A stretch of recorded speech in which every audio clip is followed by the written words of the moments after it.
Selama hukum Islam itu melanggar ketentuan-ketentuan ini, prinsip-prinsip ini, maka harus dimodifikasi. Untuk apa? Untuk merelevansikan hukum Islam sesuai dengan perkembangan zaman.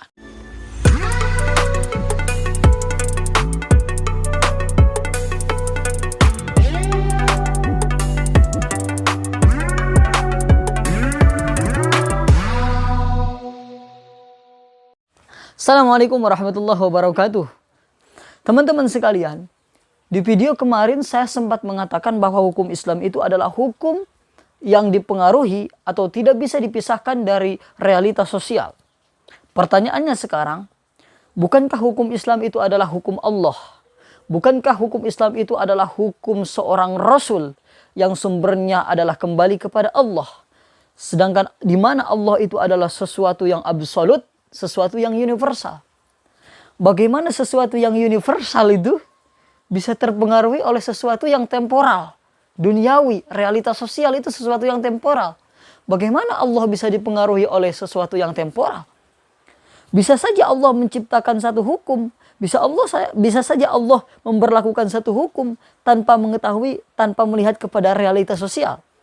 Nah, teman-teman, untuk menjawab seperti itu, terlebih dahulu saya akan mengatakan kepada teman-teman semua bahwa pertanyaan seperti ini itu tidak tepat dan tidak benar dan tidak bisa dibenarkan, juga tidak untuk dijawab. Kenapa? Karena ini bukan dalam konteks seperti itu. Karena ini bukan dalam konteks sesuatu yang universal terpengaruhi oleh sesuatu yang duniawi, yang temporal. Tidak seperti itu. Kenapa? Karena misalkan di dalam studi Al-Quran juga kita mengenal misalkan dengan asbabun nuzul. Apakah proses asbabun nuzul ini kita ingin mengatakan bahwa Allah yang universal dipengaruhi oleh realitas sosial? Tidak kan? Nah, pertanyaan seperti itu sebenarnya adalah pertanyaan yang ngaco. Pertanyaan yang bukan untuk dijawab.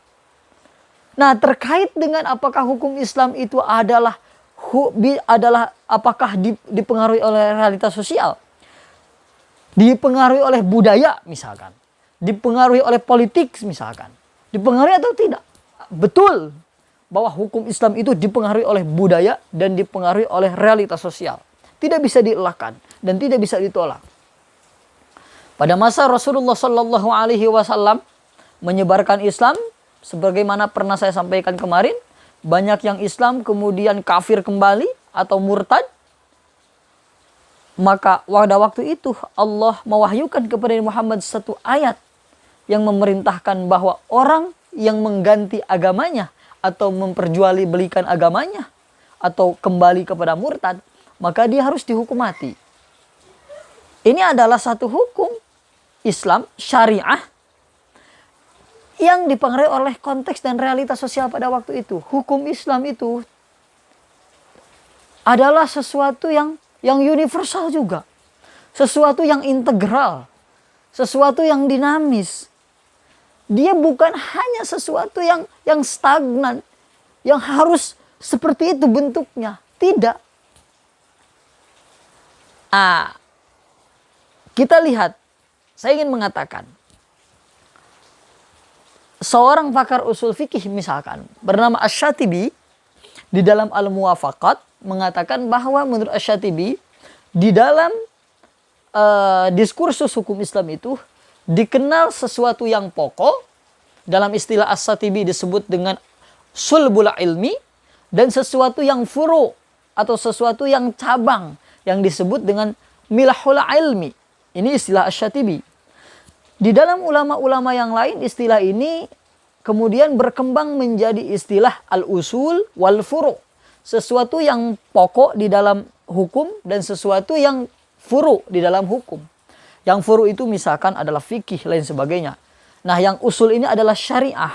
Nah, syariah itu makanya kata Ahmad An-Naim, syariah itu tetap dipengaruhi oleh realitas sosial. Karena tidak bisa dilepaskan dari pengaruh budaya pada waktu itu. Nah, sekarang kita ingin mengatakan, apakah pemberlakuan syariah, pensyariahan, pewahyuan syariah yang dilakukan oleh Allah Subhanahu wa taala 14 abad yang lalu bisa diterapkan di Indonesia yang memiliki budaya, yang memiliki tradisi, yang memiliki nomenklaturnya tersendiri.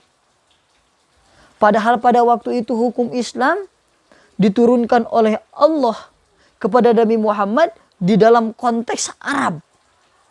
Apakah hukum yang diberlakukan di Arab pada waktu itu 14 tahun yang lalu?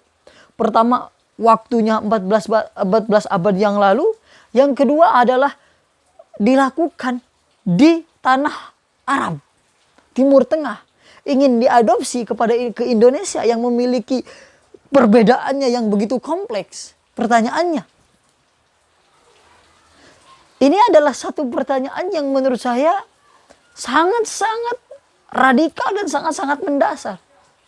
Dan ini tidak banyak dibahas oleh orang-orang Indonesia. Nah, hukum Islam ini sekali lagi tidak bisa kemudian diambil secara cuma-cuma. Tidak bisa kemudian diambil dari Al-Quran dan diterapkan. Tidak bisa. Kenapa? Karena hukum yang terdapat di dalam Al-Quran itu, mohon maaf, dalam pemikiran saya, itu adalah tertentu untuk zaman itu. Nah, yang diambilnya apa? Yang diambil adalah keuniversalannya. Keuniversalan nilai-nilai yang terkandung di dalam Al-Quran. Tidak kemudian bentuk formalnya diadopsi dan kemudian dipraktikkan. Tidak seperti itu. Apalagi misalkan dengan kasus-kasus atau hukum-hukum yang berkaitan dengan kriminal atau hukum pidana, hukum jinayah. Orang yang mencuri dipotong tangan, orang yang berzina kemudian didera, orang yang kemudian berzina pasca menikah kemudian harus dirajam. Ini adalah hukum-hukum yang pemberlakuannya secara bagaimanapun juga ini tertentu pada konteks Arab pada waktu itu. Sehingga tidak bisa kemudian langsung dipraktikkan, diambil secara cuma-cuma, dipraktikkan dan dijalankan di Indonesia. Yang dijalankan di Indonesia adalah nilai-nilai. Yang dijalankan di Indonesia adalah prinsip-prinsip, dasar-dasar, tujuan-tujuan, hakikat. Apa sebenarnya yang dikehendaki oleh Islam itu? Yang dikehendaki adalah maslahah, yang dikehendaki adalah kesejahteraan, yang dikehendaki adalah keadilan.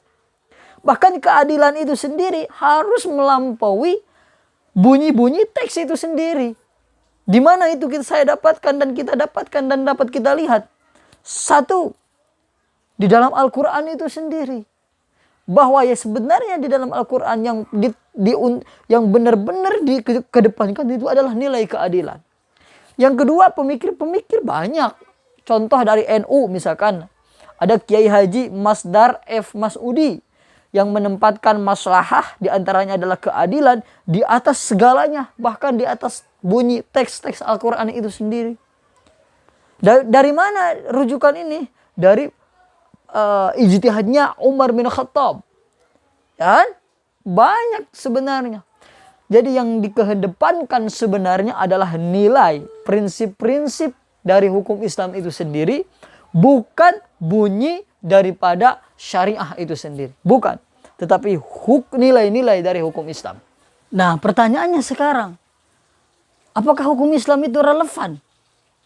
Ya, relevan. Hukum Islam itu akan selalu relevan. Namun dengan bentuknya yang mungkin dapat dimodifikasi. Jadi, kalau mengatakan apakah hukum Islam itu relevan? Hukum Islam itu akan selalu relevan sepanjang zaman. Tapi dengan bentuknya yang kemudian dapat dimodifikasi. Dapat kemudian diperbarui. Diredefinisi.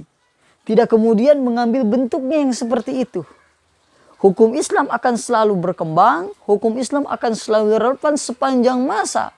Dengan bentuk dan modifikasi disesuaikan dengan realitas sosial.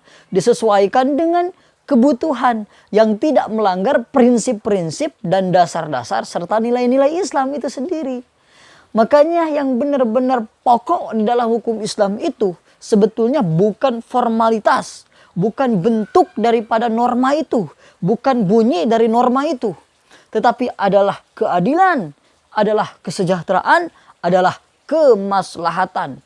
Selama hukum Islam itu melanggar ketentuan-ketentuan ini, prinsip-prinsip ini, maka harus dimodifikasi. Untuk apa? Untuk merelevansikan hukum Islam sesuai dengan perkembangan zaman. Oke teman-teman, begitu.